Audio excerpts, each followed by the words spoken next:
আসসালামু আলাইকুম ভিউয়ার্স, আপনাদেরকে আজকে দেখাবো গাজীপুরের শতবর্ষের পুরনো একটি গাছ। যে গাছটি হচ্ছে মাস্টারপাড়ায় অবস্থিত আর কি। গাজীপুর থেকে 17 কিলোমিটার দূরে পিরোজালি ইউনিয়নে মাস্টারপাড়ায়। এই গাছের বিশেষত্ব হচ্ছে নতুন পাতা গজানোর সময় পুরো গাছটি লালচে বা রক্তিম বর্ণ ধারণ করে, যা দেখতে অনেকটা ফুলের মতো মনে হয়। আর আকর্ষণ হিসেবে এটা দেখা যাচ্ছে যে বর্তমানে এটি একটি জনপ্রিয় পর্যটন বা দর্শনীয় স্থান হিসেবে পরিচিতি পেয়েছে।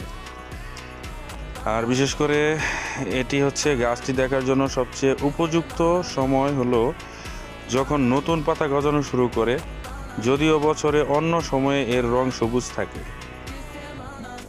এটার রং এখন পুরোপুরি সবুজ, আপনারা দেখতে পাচ্ছেন।